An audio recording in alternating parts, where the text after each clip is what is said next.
10 ఏళ్ల తర్వాత కోర్టులు కూడా గుర్తించాయి, నిందితులకు శిక్షలు వేశాయి. మనం చేసిన ప్రతి పోరాట ఫలితం నేడు కళ్ళ ముందర కనపడుస్తుంది. అది తెలుగుదేశం ప్రత్యేకతని మరొక్కసారి విజ్ఞప్తి చేస్తున్నా. గతంలో ప్రభుత్వాలు చేసిన అవినీతి ఒక ఎత్తు అయితే వైసీపీ ప్రభుత్వం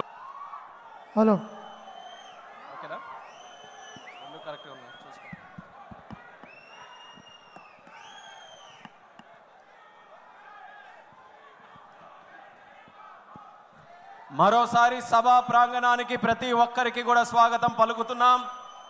వేదికను అలంకరించిన మన అధ్యక్షుల వారు, తెలుగుదేశం పార్టీ కుటుంబ సభ్యులు, నాయకులు, మరి ముఖ్యంగా ఈరోజు ఈ కార్యక్రమానికి ఇంత ఉత్సాహం ఊపు తీసుకొని వస్తున్నటువంటి మా తెలుగుదేశం పార్టీ కార్యకర్తలు, సోదర సోదరీమణులందరికీ కూడా మరోసారి సభకి స్వాగతం పలుకుతున్నాం. ఇప్పుడే మనం చూసాం, గతంలో కూడా ఎన్నో మహానాడులు చూసాం. గత 40 సంవత్సరాలుగా ఏ మహానాడు జరిగినా అధికారం ఉన్నా ప్రతిపక్షంలో ఉన్నా సరే వాటిని లెక్క చేయకుండా పిలిచిందే తరువా అన్నట్టుగా ప్రతి ఒక్క కార్యకర్త పసుపు చొక్కా వేసుకుంటూ ఈ యొక్క మహానాడు కార్యక్రమం విజయవంతం చేయడానికి తరతరాలుగా కుటుంబాల వరకు కూడా తెలుగుదేశం పార్టీ వెంట నిలబడి ఈ యొక్క కార్యక్రమాన్ని విజయవంతం చేసినటువంటి ప్రతి ఒక్క కుటుంబానికి, ఆ కార్యకర్తకి, ఆ స్ఫూర్తికి మరొకసారి వేదిక ద్వారా నమస్కారాలు తెలియజేసుకుంటున్నాం.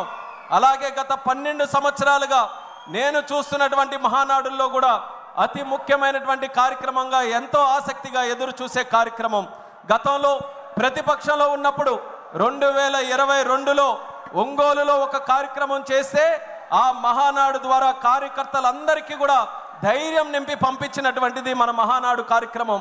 2023లో రాజమండ్రిలో మనం మహానాడు కార్యక్రమం పెడితే యుద్ధానికి మేమందరం కూడా సంసిద్ధంగా ఉన్నామని నినాదంతో ముందుకెళ్ళినటువంటిది రాజమండ్రిలో మహానాడు కార్యక్రమం.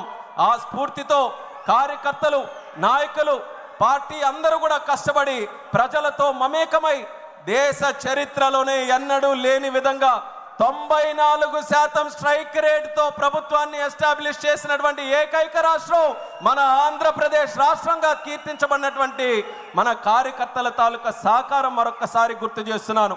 కడపలో మొట్టమొదటి మహానాడుగా కడప గడపకు పసుపు తోరణం కట్టి ఈరోజు ఎంతో వైభవంగా ఈ యొక్క కార్యక్రమాన్ని ముందుకు నడిపిస్తున్నాం. ఇప్పుడే మనం చూసాం, యువ నాయకుడు